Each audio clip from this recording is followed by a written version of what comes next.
Bijouterie Santia, Mivid Voulamène, Galerie Arena Antanmen, box 15, 6 box 37.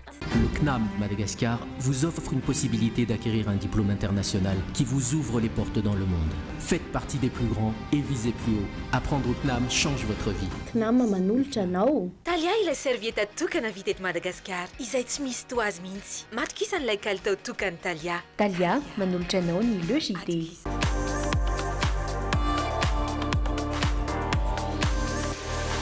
Luxor, le plaisir du confort.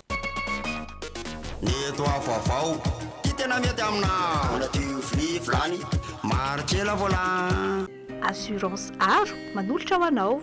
Aro, miaina sy miaro, mandry voniny vato. Telma, safidiky numéro 1 malagasy manolotra ho anao.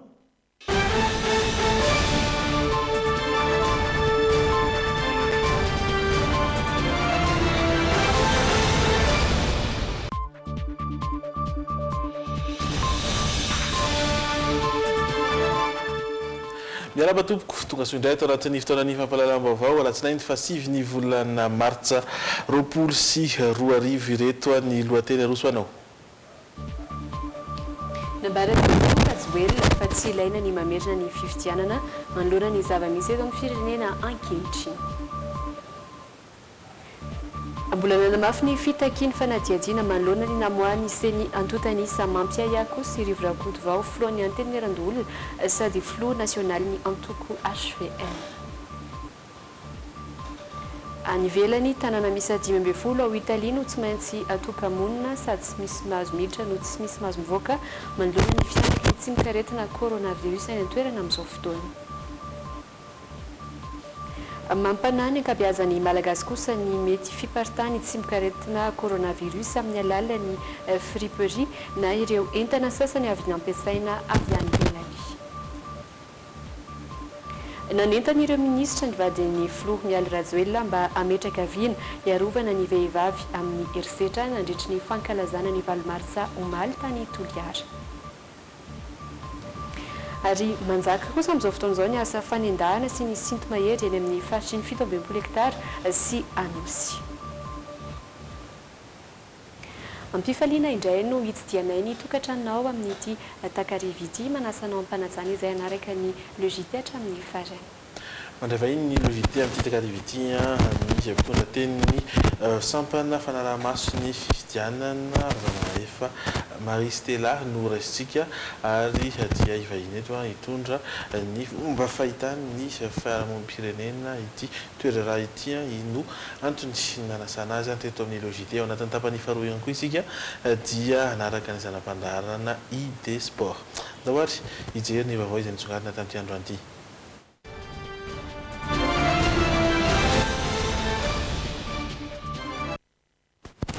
Araka ny fanambara taminao tao anatin'ny lohateny teo dia naneho ny heviny ny filoham-pirenena tany Toliara manoloana ny toeram-pirenena. Nambara nandritra izany fa tsy ilaina ny famerenana ny fifidianana fampandrosoana no andrasan'ny vahoaka izao ho izy taorian'ny fifidianana ny fanesy izay nandresen'ireo bombazy anisan'ny fitakian'ireo antoko mpanohitra moa ny famerenana ny fifidianana fitakiana diso tafahoatra ho an'ny filoham-pirenena Andry Rajoelina Jery Edouard sy Rivinirina Tekaleo. Nahitsy ny tenin'ny filoham-pirenena raha naneho ny heviny manoloana ny savorovory politika anateraky ny fanambarana nataon'ny Sony herinandro lasa zay. Taky ny hamerenana ny fifidianana ireo vondrona mpanohitra na tsapa ny tsy fahatombana ary vao mainka aza ny aya tamin'ny fahamarinana ny fifidianana telo izay ny sesy no tanterahana. Efa nilaza izay fa premier tour dia nandresy.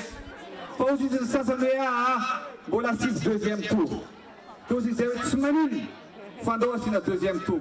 Voka pandresitsika ary nandresy teto Toliara, nandresy tamin'ny Madagasikara ray manontolo teto place. Zao nefa ny zavatra misy. Laza ny sasany hoe mbola tsy mariny ny fifidianana iny. Nandeha indray ny troisième tour.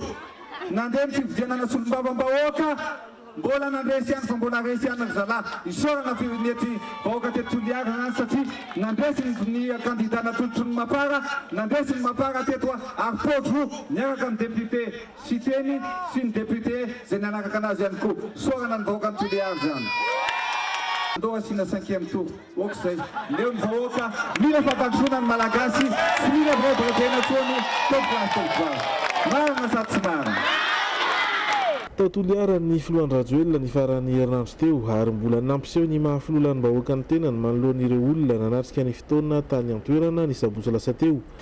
Anisan'ireo toerana nahazon'ny filoha vato maro tao amin'ny renivohitry ny faritra atsimo andrefana. Lefa hely ty Toliara ty noho zany marina sady tsy marina efa ela ny Toliara no adiny ka ozy izy za hoe manomboky zao tsy adiny tsony Toliara fa tsy maintsy mandroso Toliara ary tsy maintsy mandroso Madagasikara atao kilasy tompivady efa fampandrosoana noho ilay ny vahoaka malagasy ankehitriny reo mansy de mitsikera foana hatramin'izay mametraka ny vato fehezovitsika eto androany tenery zareo zao efa miteny hoe raha pitso izy hoavy ao de akasara hoe mbola tsy vita de hoy aho hoe ny mandat omena ny filoha de 5 taona fa tsy ray volana afaka 5 taona tsika mandrefy fa masamy laza fa ny asa rehetra tsy vita teto Toliara de ho fitaitsika miaraka mpitondra miaraka amin'ny andro Rajoelina atao kilasy tompivady. Nanolotra fitaovana ho an'ny tanàna Toliara ny filoha ho marika izay fanombohana ny fampandrosoana izay. Mbola manamafy ny fitakin'ny fanadinana namorany isika antotanisa Hamapela izay filohan'ny Antonio Randolina no sady filohan'ny Antoko HVM. Ho azy ireo dia izay fanadihadiana izay no ahafahana mamaritra ny tokony isin'ny famerenana ny fifidianana na tsy. Mbola mitondra ny fanadihadiana amintsika hatrany Jerry Edouard sy Rivonirina Tekalemo. Naneo hevitry ny filoha Andry Rajoelina ho an'ny Antoko HVM dia ny fanokafana fanadihadiana anaty fotoana aingana no ahafahana mamaritra izay dingana manaraka tokony ho raisina. Manana ny fanampim-baovao betsaka kokoa ve izy amin'ny filoham-pirenena azy ny ahafahana tonga dia manapa-kevitra zany androany. Za tsy miresaka politika mihitsy raha za zany fa matoa zany le filoham-pirenena mieritreritra hoe tsy dia ilay intsony zany dia manana ny antony izy. Efa natao hoe zany fanadihadiana lalina momba n'izany satria misy déclaration nataon'olona eo za tsy miditra amin'le hoe asorona izy amin'izao fotoana izao fa any CENI zany any HCC zany fa ny azy zany dia ozy hoe mbola manamafy foana amin'le resaka hoe tokony mba hatao kosa ny fanadihadiana misy zavatra mitrangy eto amin'ny firenena ka rehefa valy ny fanadihadiana kosa rehefa aveo tsisy moa dia tsisy tsy voatery hoe ny valy ny fanadihadiana dia tsy maintsy mamerina fifidianana tsika atao koa zavatra samihafa zany ny valy ny fanadihadiana tsy laza koa hoe tsy azo averina ny fifidianana fa iny indrindra manamarina zany. Mitaky famerenana ny fifidianana tanterahina hatramin'ny taona 2024 ny ankabeazan'ireo antoko-mpanohitra ny fitondrana. Azo atao kosa nefa ny manokatra fanadihadiana sahan'ireo rafitra eo anivon'ny fanjakana na koa manokatra fanadihadiana mahaleo tena. Ety amin'ny parlement ny afaka manao enquête parlementaire misy procédure zany any amin'ny izy amin'ny session ordinaire zay vao afaka manangana an'izany atsipoko aminareo fotsiny zao fa nataona tanaty budget zany fa nasoron'ny ministère of finance zay ary tsy mijanona ary tsy hijanona amin'izay mihitsy zay toany eritreretina hoe manonga-mpanjakana miara-poto vaoaka asoro amin'ny dolo mibasy rehetrarehetra toa zina moa ady hevitra démocratique ny ataonay mametraka ny aya fotsiny miteny hoe zao kosa mba hevitray dia lasa mivily izy hoe mioko ny Sénat mioko indrindra miara-poto voarivo fa ny antenimieran'olona izay mitaraina ola sibatry ny ambaran'izy ireo fa antsozay avy amin'ny fitondrana foibe. Mbola mampiseho taratra izany ny tsimbola ny verenany ireo fitaovam-piadiana izay nalaina ho aray maso raha ny tatitra ofisialy. Mareva intsika amin'ity takariva ity Ramatoa Razaramahefa Stella izay mpitondra teny ny sampana hafanaramaso ny fifidianana na ny safidy. Miarabanao tonga soa eto amin'ny plateau ny logité. Miarabanao Jerry Edouard ary miaraba ihany koa tsika mpanaraka tsy tapaka an'ity logité ity. Tsika ny fanehoan-kevitra avy amin'ny andaniny sy ny ankilany farany teo nanambara aloha ny filoham-pirenena fa tsy ilaina ny fiodinana fahadimy teo ankilany kosa nanambara ny filohan'ny atoka HVM sady filohan'ny andemeran-doolona fa tokony hirosona ny fanadihadiana manoloana an'izay farambarana ataon'ny seny izay ho anareo avy eo amin'ny sampana mpanaramaso amin'ny fiarahamonim-pirenena moa zany dia tokony hirosona ave zay fanadihadiana izay. Ia, ny tsara mariana aloha zany dia le hoe ny alohany nanatanterahana ny fifidianana dia nisy ny fanadihadiana nataon'ny OIF.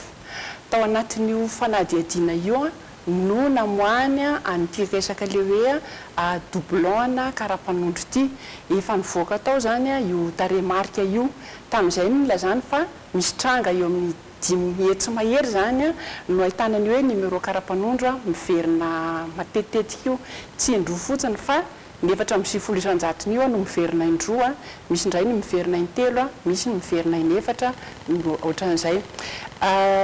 Ny tsara tokoa zany dia ny fanomezana ny fanadihadiana an'ity resaka hoe ohatra ny ao anamarina mahatonga ny resaka hoe fiverenana numéro-na karapanondro io zany hoe efa nisy ny fanadihadiana natao mialohan'ny fifidianana na ahafahana ny laza fa afaka miroso amin'ny fifidianana tsika amin'ny lisym-pifidianana teo aloha mba ahafahana miroso amin'ny fifidianana tamin'ny fifidianana filoham-pirenena ny solombavam-bahoaka sy ny commune.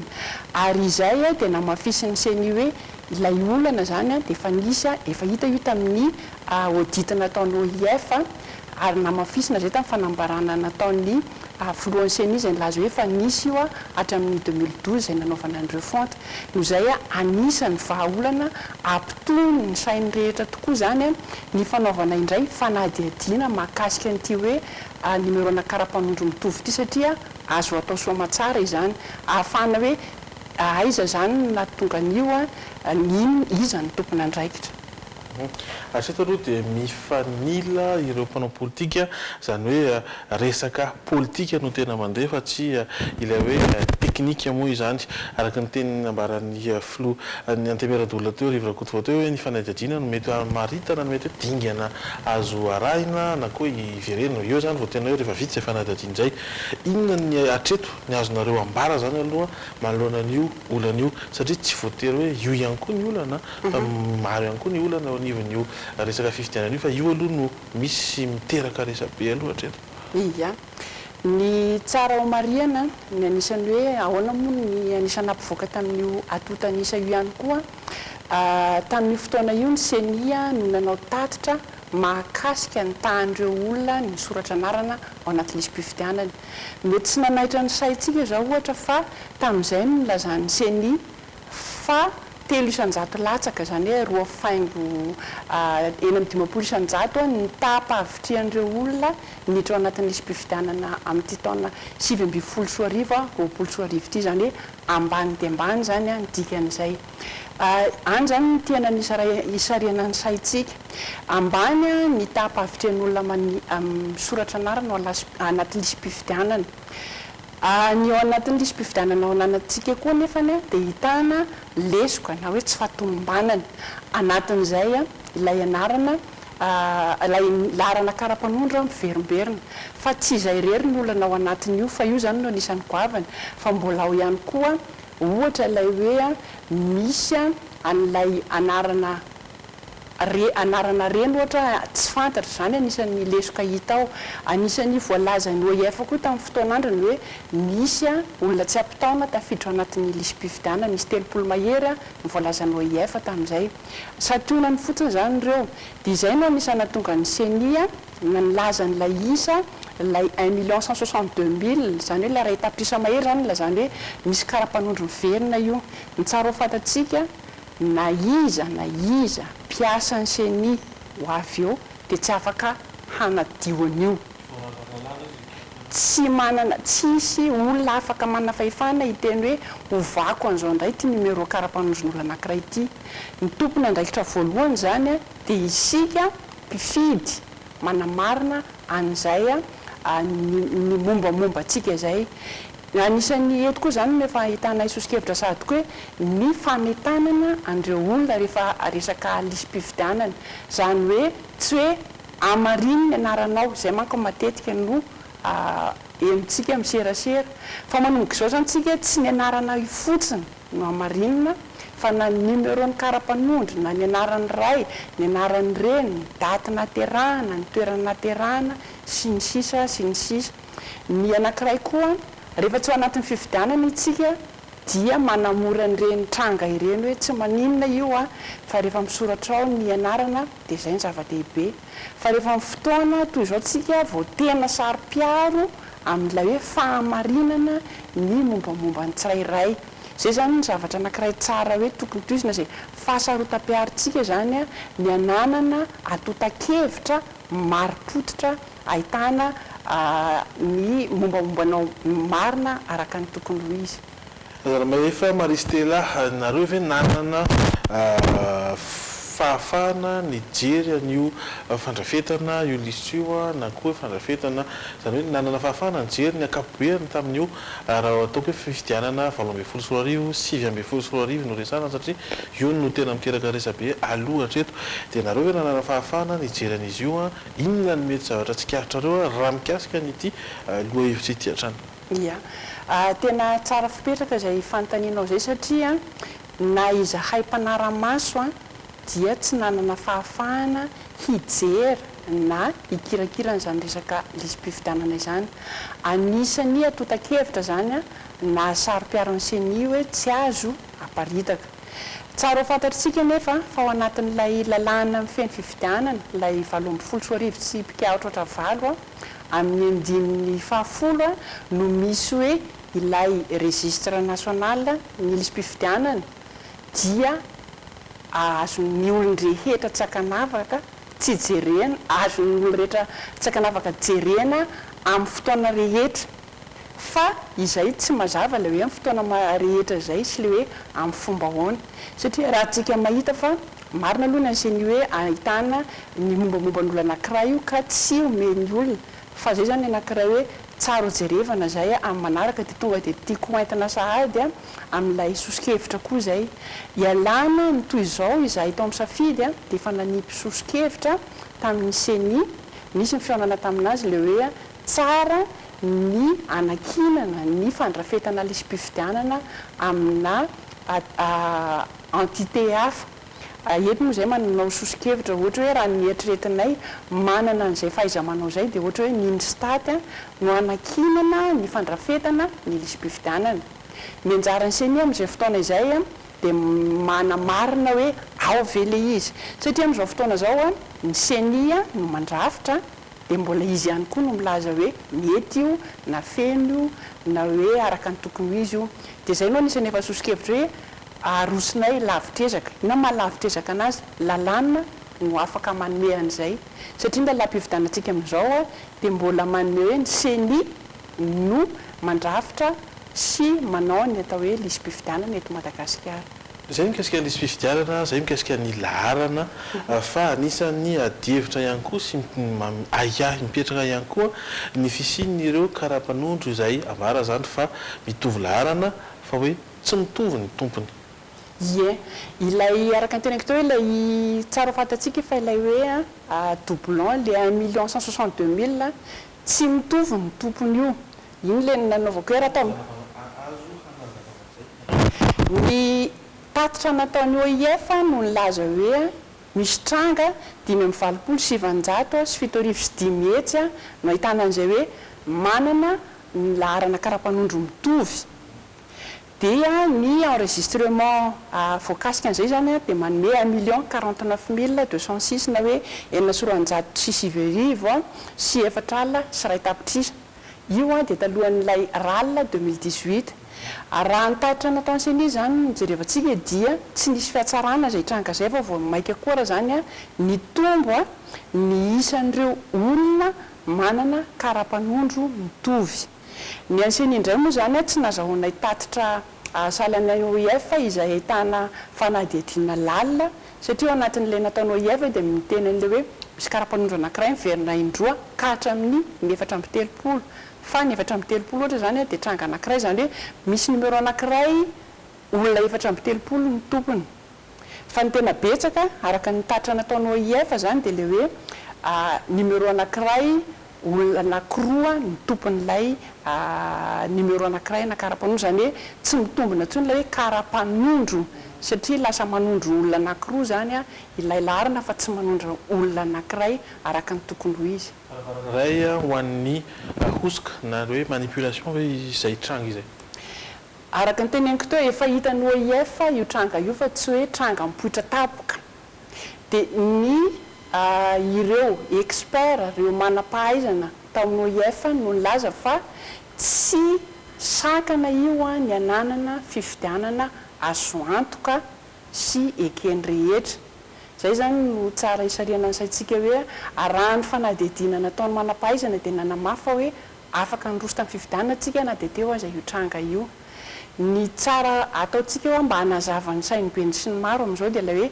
fanaovana fanadihadiana indray a mahakasika an'io tranga hita amin'izao fotoana zao a ilay hoe mbola mihoatra n'ilay raha ihetsiray tapitrisa ilay tranga kara-panondro a misy olona maromaro manana kara-panondro mitovy larany dia eo tsika ny mamoaka ny hoe mety isy fiatraikany amin'ny fifidianana ve zay satria ny tsara ho fantatritsika raha nisy ho fantatritsika hoe roa arivo sy anala sy raha etsiray tapitrisa manana ny larana mitovy firy tamin'ireo no mifidy zany a fanadihadiana no ahafahantsika mamaly an'izany ny tsara ho fantatritsika koa ireo a fitaovana avy nentina ny fidianana dia tsy afaka matériel de vote zany a tsy afaka hoe zay mpanara-maso ohatra hoe afaka mba mijery andreo ve ny lalam-pifidianantsika dia tsy mamela an'izay dia fotoana zany zao hijerevana an'izay hoe anamarinana fa ohatra anankiray zany io resaka hoe lisy mpifidianana io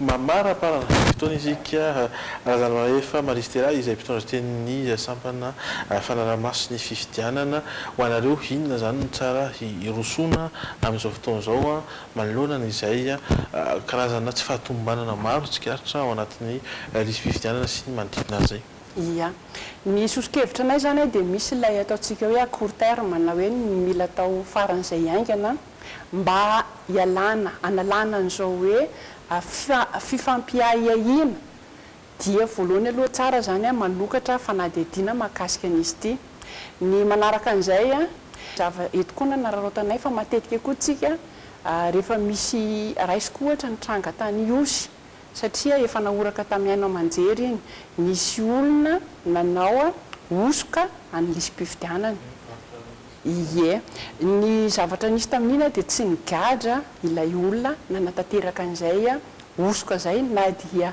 efa nananana daholo raha zany ny pirofo zay zany ny angatanay hoe isy ny fanadihadiana dia izy indray ny fanasaziana an'izay tompona andraikitra amin'izao a fanakorontanana ny saim-bahoaka zao zay zany ny anankiray ny faharoan'izay dia le ny tenena teo hoe ny lavitrezaka dia ny fanatsarana any lalam-pifidianana io mila miara-mandinika daholo tsika olo-pirenena tsirairay avy manome sosokevitra anatsarana an'ity hoe ahoana ny fomba hanatsarana ny lalam-pifidianana satria ny lalam-pifidianana no ahafahana manatsara indray ny fomba entina hitondrana ny fifidianana dia eto zay no tehiteniko hoe tsy andrasana any amin'ny 2023 koa voavoaka zay lalam-pifidianana zay fa fotoana zany zao a andraisana sady ny sosokevitra iatsona an'ireo tompona andraikitra tsirairay avy a dia anaovana lalàna mpifidianana ekeny rehetra sy mangarahara zany hoe aty amin'ny lalam-pifidianana dia tokony efa ho hita zay satria nisan'ny voalazanay ombenombeny koa ilay fampiasam-bola be loatra dia rehefa misy ny vola dia azo atao daholo ny zavatra rehetra na ny mety na ny tsy mety dia ao anatin'ny lalam-pifidianana daholo a no ahafahantsika manatsara an'izay hoe ahoana fomba hamerana ny vola ampiasaina amin'ny resaka fifidianana satria ny fanaovana an'izay a dia hanatsara zavatra maro aza hotsika fifidianana azo antoka sy ekeny rehetra sotranao razana maefa Désiré Marie Stella izay mpitondra tenin'ny sampana fanaramaso ny fifidianana na ny safidy naraiky ny vahiny teto aminay mbola misokatra hatrany ny plateau en logité raha toa ka misy fanamariana tiana atao makasitraka indrindranareo atao amin'ny cité a vonona koa izahay eo amin'ny sampana fanaramaso safidy a ny tondra fanazavana araka ara-teknika araka an'izay a ilainy tsika rehetra makasitraka to mbola mitoy ny logité iny reto dokam-barotra reto mbola anaraka vaovaon'ny fahasalamana isika ny akon'ny fankalazana ny andron'ny valimaritsa ihany koa sy ny vaovao maro samihafa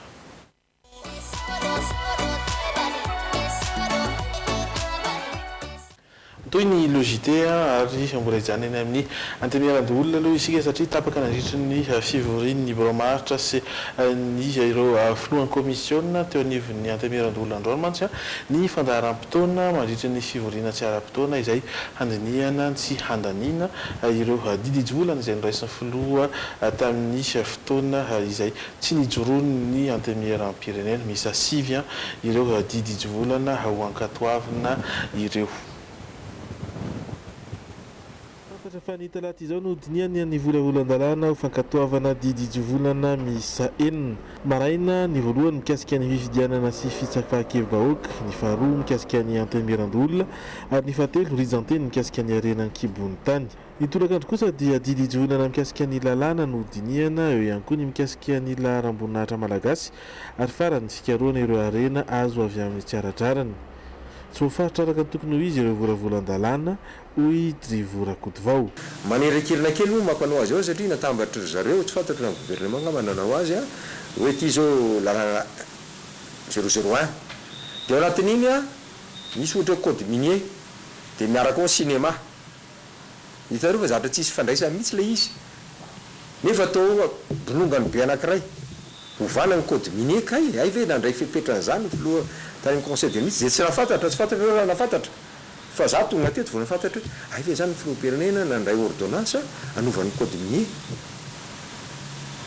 dia mbola betsaka ny resaka atao amin'izany tokony hoenona raha manam-potoana ny olona misehatra ao anatin'izany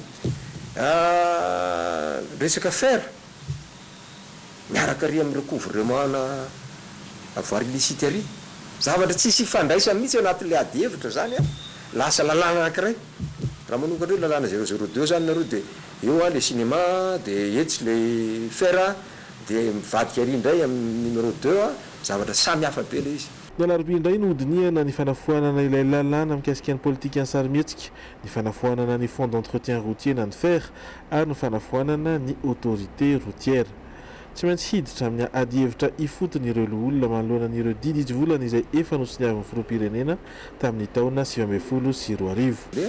Miditra amin'ny débat de fond mihitsy zay tsy hosakanan'ilay procédure tsy administrative moa zany tsy procédure administrative akory ny resaka ratification fa misy tao aminay ary misy ady hevitra mihitsy hoe saika anontany avian'ny HCC zay hoe ahoana marina moa zany ty fomba fanatanterahana ny fampandaniana ny ratification fa mba misy technicianna koa tato zany dia nataony ady hevitra dia hoe aloha idirana débat de fond le izy dia averinay pour deuxième lecture any amin'le izy dia vitanareo tsikelikely moa zany mifandehany fa zay tsy mitazona ny fotsiny anan'izany. Tsy ahivina fa efa tokony tamin'ny fivoriana ara-potoana tamin'ny volana desambra no nandalo teny amin'ny antemera rotonta ireo volavolan-dalàna mikasika ireo didivolana saingy tsy tonga ara-potoana izany. Nandraisan'ny fitsarana avy momba ny lalam-panorenana fanapahan-kevitra niompana tamin'ny fampitoniana raha teo izany. Nahitana fahatarana kosa ny fahatongavan'ireo volavolan-dalàna teny Anosy ho amindray arave ny fepitoana andiniana izany eo anivon'ny antemeran-dolona. Eny ary izy ery vaovao ny fahasalamana indray isika dia ny fianaky ny valanaretina Covid-19 na ny coronavirus. Eo amin'ny sehatra iraisam-pirenena raha ny antotany safarany ao Italia amin'izao fotoana izao dia mahery ny 4,000 ireo olona voany tsy mikaretina coronavirus ary mahery ny 300 kosa ireo olona matiny ity areti-mandoza ity. Voaterina indray fepetra noho izany ny Prime Ministre italiana ka fantatra fa tanàna misy 5 ao Italia no voatery atokamonina ary nisy ihany koa ireo fepetra maromaro no raisina tao anatin'izany. Voarantsika ny fintin'izay voaterina indray fepetra entitra kokoa manoloana ny fianaky ny tsy mikaretina coronavirus ao Italia amin'izao fotoana ny Prime Ministre italiana. Nanomboka omaly hatramin'ny fahatelo ny volana aprily izao dia tanàna misy 5 ao Italia no tsy maintsy natokamonina sady tsy misy mahazo miditra no tsy misy mahazo mivoaka. Isan'izany ao Lombardie, Parme ary Venise. Ankoatr'io dia noferany ihany koa ny fifamezivezena ho an'ireo mponina italiana misy 5 tapitrisa. Maro tamin'ireo mponina no nirohitra teny amin'ny gara hiala lavitra ireo tanàn-dehibe voakasiky ny coronavirus. ho an'ireo orinasa kosa indray dia nanentan'ireo mpampiasa ampiala sasatra ireo mpiasa ao amin'ny gouvernemanta mba ampihenana ny fifaneraserana sy ny fivezivezena izay isany mampifindrainga n'ilay tsy mikaretina indrindra raha mifanehitra amina olona voan'ilay tsy mikaretina coronavirus. Naty vonjimaika ary nofonana daholo ankoatra ireo hetsika ara-panatanjahantena sy fampisehoana. Nakatony ireo toerana fanaovana ski, toy izay koa ireo toerana filomanosana, fanaovana fanatanjahantena, trano fandihizana ary mozea. Ireo toeram-pisakafoanana kosa dia hatramin'ny anora hariva no farafisokafany ary tsy maintsy manaja ny elanelana iray metatra ny rehetra. Hatreto ihany koa dia voarara aloha ny fanaovana mariazy sy bademy, izany hoe ireo fety aman-danonana famoren'olona. Isan'ireo voan'ny tsy mikaretina coronavirus ny lehiben'ny antoko demokraty Nicolas Zingaretti ka tsy mahazo alalana mivoaka ny toeram-ponenany. Marina fa ny rapa efa niromponina eto Italia no voakasika amin'ireo fepetra rehetra voatanisa ireo. Mianaka izay tsy izy mantsy ilay tsy mikaretina coronavirus ankehitriny. Raha ny totanisa farany mahery ny 4,000 ireo olona voa ary miisa 420 sy 300 ireo maty ny tiarety mandozy ity hatramin'ny omaly alina teto Italia. Fa tsy mitsampitombo tahaka izany koa ny taremarika ao Frantsa, efa mahatratra 720 ireo namony ainy ary mahery ny 1,000 ireo olona voa ny coronavirus. Eto Madagasikara tsy mbola hitantsika soratra an'izay varanaretina coronavirus izay tsy mitsampitombo kosa nefa n'izao ny olona izay raimaso eny Anosiala.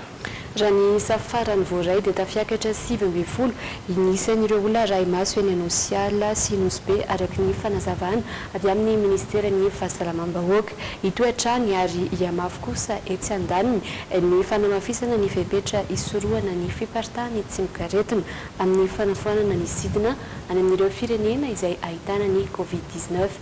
Piarjindra Zafindramanana sy Dolfa Rakotiniaina. Nahitana fiakarana ireo olona ramaso eny Anosiala sy Nosbe raha ampitahaina ity fampahafantarana avoaka ny ministera ny fahasalamam-bahoaka ato amin'ny tambazotra Facebook ity. Raha ny 10 martsa lasa teo izao no jerena dia misy 2,000 ireo mpandeha ramaso eny Anosiala raha toa ka tsy mbola misy ireo ahahina ho mitondra ny tsy mikaretina. Miisa 4 kosa ireo mpandeha ramaso any Nosbe tamin'io 10 martsa io. Tao anatin'ny andro vitsy araka ity tatitra ity hatrany izay nivoaka ny 9 martsa lasa teo dia tafiakatra 520 ireo mpandeha ramaso eny Anosiala raha toa ka nijanona 4 ireo mpandeha ramaso any Nosbe. Iray kosa ny mpandeha izay no ahahina ho mitondra ny tsy mikaretina COVID-19 saingy rehefa natao ny fitsapana azy dia fantatra fa tsy ahitana io tsy mikaretina io. Tsy midika akory izany araka ny fanazavana ihany fa afaka mandeha mody io mpandeha iray io, mijanona ary aramaso hatrany ny fivoarany fahasalamany sy ireo hafa namany. Olona avy tao Italia sy Chine ary Korea ireo olona nitanana eny Anosiala sy Nosbe ireo, ka maro anisa amin'izany avy any Italia. Na izany azy tsy mbola ahitana io tsy mikaretina io eto Madagasikara raha araka ny fanambarany avy anivon'ny ministera ny fahasalamam-bahoaka. Misy raha teo ny fepetra izay noraisina toy ny fanafoanana ny sidina makany amin'ireo firenena ahitana izany. Andrasana kosa ny fandraisana fepetra amin'ny sidina makany Frantsa, ity farana izay ahitana ny tsy mikaretina COVID-19 ihany koa, saingy mbola malalaka ny fifamezivezena eo amin'ny firenena rotota hatreto. Fa misy fiantraikany eo amin'ny sehatra ny toe-karena izay fianaky ny varanaretina coronavirus izay. Mampanany ankabeazan'ny malagasy ny fipartany tsy mikaretina coronavirus amin'ny alalan'ny friperina ihany koa ireo entana avy nampiasaina avy any ivelany. Nilaza androany profesora iray izay tafaresaka tamin'ireo mpanao gazety eto amin'ny Dremin fa andro vitsy dia maty io tsy mikaretina io ka tsy misy ahina ny ifindran'izany. Maritra fotoana maro raha teo ny fahatongavany entana eto Madagasikara. Tsara hatrany kosa nefa ny nanadio ny entana nafarana sy novidina amin'ny alohan'ny ampiasana izany. Mbola Piardindra Zafindramanana sy Dolfa Rakotiniaina trano mitondra ny andindinin'izay amintsika. Ankoatra ny Chine, firenena maro amin'ireo ahitana trangana coronavirus amin'izao fotoana no mpandefa entana aty Madagasikara. Ny ankabeazan'izy ireny izay entana efa avy nampiasaina avokoa tahaka ny akanjo, ny lamba firakofana sy ny maro hafa. Matetika maharitra mambolana eo ny fahatongavan'ny entana arakaraka ny firenena raha alefa amin'ny sambo ohatra. raha araka ny fanazavan'ny profesora iray efa maty ny tsimikaretina amin'ireny firipina fitaovana avy ampiasain'ireny vao tonga aty Madagasikara. Matetika tsy mbola voadio hatrany am-potony ny akanjo sy ny lamba rakofana izay mety hitarika aretina hafa toy ny areti-koditra ka ilaina hatrany ny manasa izany. Akanjo na bodofotsy na fitaovana hafa nampiasan'ny olona voan'ilay coronavirus dia raha hoe tonga aty amintsika ireny afaka volana vitsivitsy nataona vitsivitsy dia manahoana ny risika. Raha ny connaissance na ny fahalalana amin'izao fotoana dia ora maromaro ny fahabeloman'ny ireny na mety ho andro vitsivitsy fa tsy ho tonga mihitsy hoe atahorana zany aty amin'ny tsika ireny zavatra ireny nefa tokony efa maty ilay virus mandra-patongany eto Madagasikara raha ny coronavirus no resahana. Aloha zany mampiasa fitaovana zahana hoe madio foana zavatra efa mbaviny sasana aloha vao apetaka amin'ny vatana dia efa mipasohana tsara indra raha vao zainana no azo voalohany. Raha eto Madagasikara anisany mitobaka ny firipina ao amin'ny tambazotra Facebook izany na tsy. Ho an'ireto mpivarotra sasany ireto izao miankina amin'ny kalitaon'ny entana ilaina ny fanadiovana izany na tsy. Raha toa kosa ka mivarotra fa tsy manasa ny entana ny ankabeazan'ny mpivarotra. Tony aloha tsy sasana fa atao dia amidy amin'izao vakina dia amidy fa mpividy mety manasa. Nenay tsy sasana fa tonga dia amidy amin'iny fa zay tsy makany amin'ny sinoa. Arakaraka le entana misy le izy raha ohatra hoe mbola tsara zao le izy ka mbola afaka sasana le izy dia afaka amidinay ihany fa misy le izy tonga dia ohatr' zao zay vao mamaky to dia amidinay le izy ohatr'izay. Ny anihena hatramin'iny isiny tsimikaretina ireo entana avy nampiasaina no varotana aty Madagasikara. Ny fanafarana any amin'ny tambazotra Facebook kosa no mitohy hatrany noho izany mandeha fiaramanidina ny ansasany ary vetivety kokoa. Misy moa ny fikasana ny anafoana ny firipy amin'izao fiparitany tsimikaretina izao izay andrasana ny fampiarana izany. Tsy alarafitra amin'izay sehatry ny tokan'izay izay hatrany isika satria misy fiatraikany tokoa ny fianaka ity valanaretina coronavirus ity. Farafakela ny mbolana hatramin'ny herintaona aorian'ny ny paritahan'ny valanaretina vao hita taratra izay fiatraikany amin'ny fiarin'ny firenena amin'ny ankapobeny izay. Raha ny fandinian'ny paitoekarena ho an'ny Madagasikara manokana dia tsy mbola nisy ny fampitam-baovao mandrara ny fampidirana entana avy amin'ireo firenena mampiayay amin'ny tsimikaretina coronavirus. Ny kontinanta afrikana no manafatra entana betsaka ny Chine na ho an'ny entana enti-mamokatra toy ny milina fampiasa amin'ny fambolena izany na ny entana ampiasaina andavanandro. Raha nambarana ity paitoekarena ity na mahakasika kokoa ny fahasalamana azahoa izy ny coronavirus dia misy fiatraikany amin'ny toe-karen'ny firenena ahitana izany no ilay tranga mety hiteraka fisalasalana ho an'ireo mpampiasa vola. Ny virus ve dia zavatra iray nosafidiana entina amitoehana toe-karena azo eritreretina ihany hoe mety izy zay zava-doza be amin'izay nefa dia ny toe-karenan'izao tontolo izao no hotratra amin'izay zavatra izay. Raha ohatra ka atao amin'ny borsany misy ao Shanghai ohatra zao dia lasa exposé à risque zany le firenena donc misy fiatraikan'izay na dia amin'ny ataontsika hoe fisainan'ireo investisseur ireo zany. Miaina ny ari-karena fahoben'ilay firenena rehefa betsaka ny orinasa mihidy na miato ny fahafahana manondra ny entana.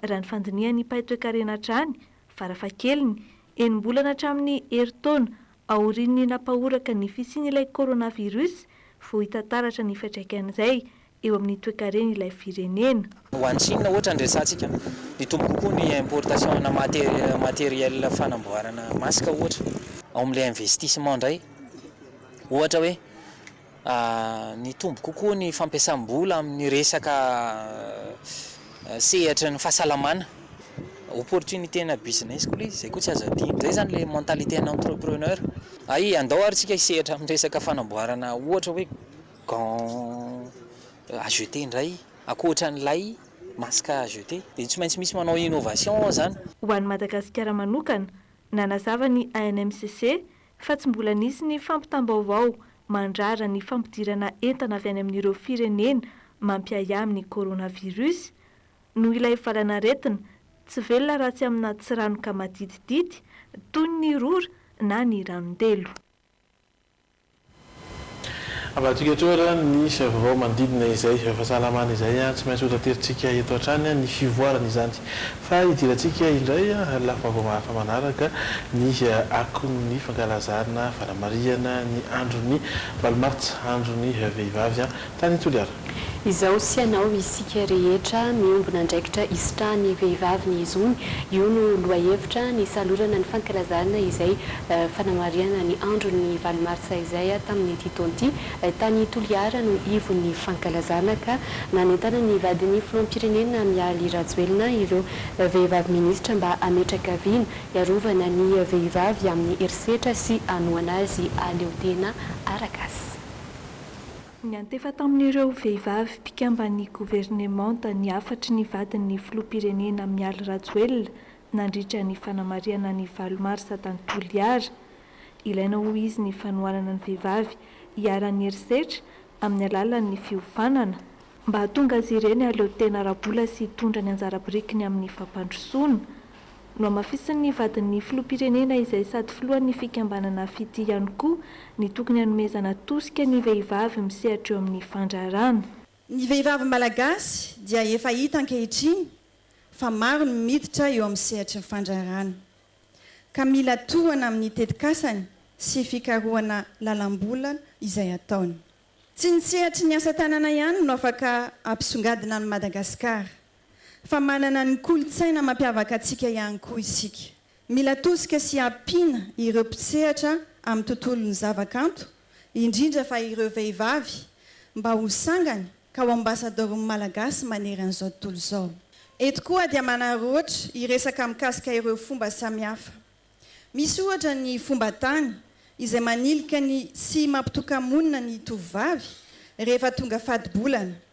Iray amin'ireo fomba izay manitsakitsaka ny zo fototra maha-olona izany indrindra fa ny zony ankizivavy. Tafiditra ao anatin'ny hetsika fanamariana ny andron'ny vehivavy tany Toliara ny fanomezan-danja ny fiainany ireny sy ny zaza ka nitokanana ny fitoerana fanaovam-bakisiny tao amin'ny hopitaly n'Antanambao. Noderain'ny vadin'ny filoham-pirenena Mialy Rajoelina ny fahavitrihan'ny ray aman-dreny ao Toliara voalohany mitondra ny zanany atao vakisiny izay mahatratra 770 isan-jato araka ny antotanisa avy amin'ny sampandraraha-paritry ny fahasalamana.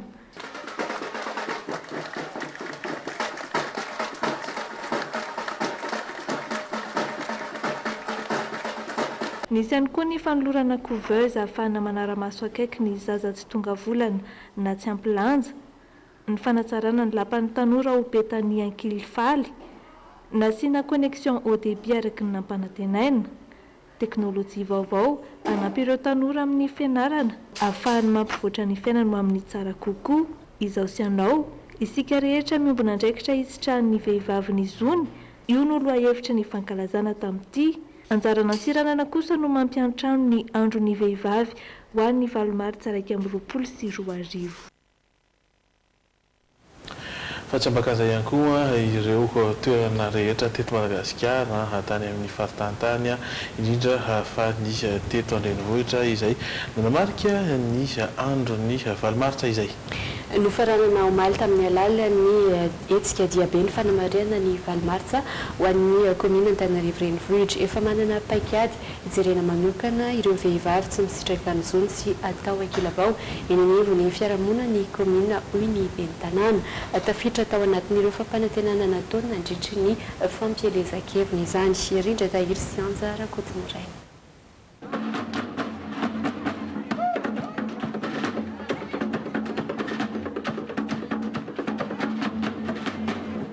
Nandritra ny herinandro manintsitra no natokany komina Antananarivo renivohitra hanomezan-danja ny andro iraisam-pirenena ho an'ny vehivavy tsivy nisaky ny valomartsa. Isany nomen-danja manokana ny sehatra fampahafantarana ny zon'ny vehivavy ny ady amin'ny herisetra atao amin'izy ireo ary ny toeran'ny vehivavy sy ny fahasalaman'ny vehivavy.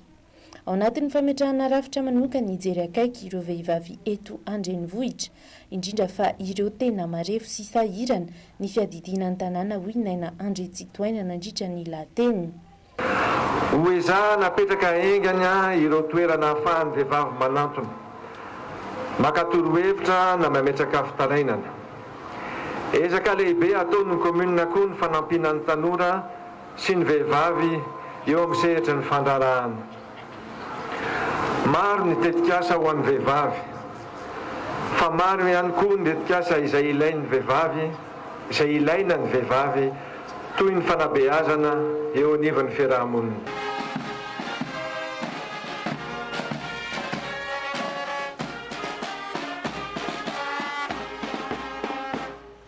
filarambe sy hetsika isan-karazany ara-kolotsaina ara-panatanjahantena na fampivoarana ny maha olona no nentin'ny kominantananarivo renivohitra nampisongadinana ny tsiahy ny tolona ho an'ny zon'ny vehivavy navitrika nandritra izany ireo vehivavy teo anivon'ny fiadidinany tanànantananarivo renivohitra ankoatr'izay ihany koa anefa ireo mpitandro ny filaminana vehivavy sy ireo mpampianatra avy amin'ny fiarim-piadidim-pampianarana eto Antananarivo renivohitra niaraka tamin'ireo fikambanam-behivavy maro samihafa izay mijoro eto Antananarivo. Endrika nanehoana ny fahavonona sy ny firaisan-kina hiaro ny zon'ny vehivavy izany raha ny fanazavany mandavataona tokony anehoany izay ady amin'ny tokony hanomezana sehatra ny vehivavy izay hoy ny ben'ny tanàna Antananarivo renivohitra. Fa tsy diso anjara tamin'ny fanamariana ny datin'ny valomartsa ihany koa ny boriboritany fahadimy fen'ny fandaram-potoana omaly ho an'ny vehivavy TGV ny boriboritany fahadimy izay notarindra matoa andry ny ala Raolodinina fotoana ny fampiaraban'izy ireo no ny fahatrarana ny taona vaovao saingy fotoana ihany koa ny arapaly ho an'ny vehivavy rehetra.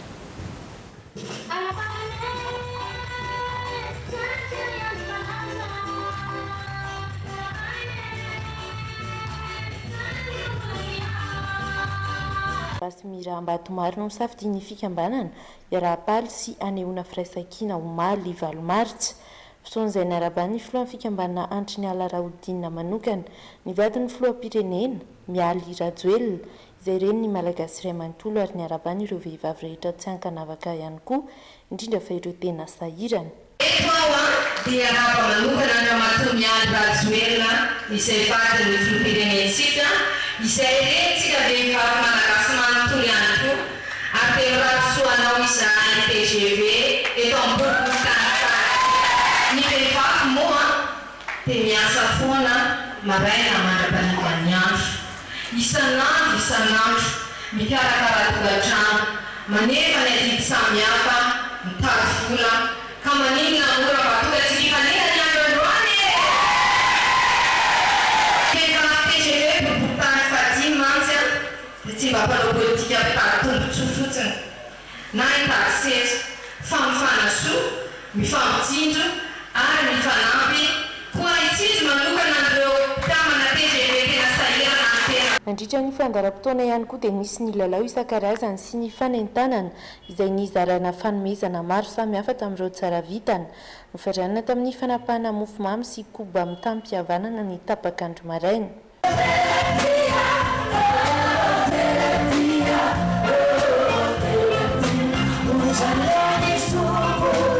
Nitolakandro hariva kosa na dia avy aza ny orana dia mbola nitety ireo tokantrano vehivavy tena sahirana sy vehivavy mpamaky vato teny amin'ny karierana Mbatomaro misy 900 mahery ary ireo vehivavy teny ankerana ihany koa raha matoa fanantenana andry ny ala Raolodinina amin'ny mampanao asa soa azy nandritra ny taona maro. Na dia avy aza ny orana ety Mbatomaro isanay amin'izao andro vehivavy izao ireo fotovato marobe ety mitety ny trano misy loatra izay hitantsika fa tena sahirana ary mitondra fanampinana izany misy menaka dia misy vary dia misy savony fitaovana samihafa atolotra hiampitiavana azy. Manana mpikamana manodidina ny 900 eo ny fikambanan'ny vehivavy TGV raha ho an'ny boriboritany fahadimy manokana itosy amin'ny mafiatrany ny fanampiana ataon'izy ireo ho an'ny sahirana eny an-toerana. Fantatra aloha izy? Fantatra izy ary mandany azy tamin'ny fidiarana tamin'ny fiainay Raolodinina tena sotra betsaka dia tamin'Andriamanitra dia tsotsotra voninahitra amin'ny asa tao.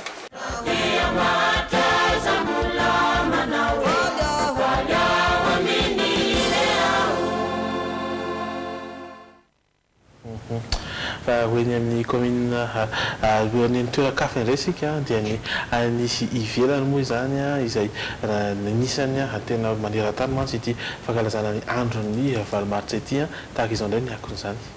Amin'ny akabeny dia saika fihetsiketsehana sy fizinana an-dalambe no nanamariana izay akon'ny valomaritra izay omaly maneran'ireo firenena maro maneran-tany ho arahantsika tahaka izao ny akon'izany.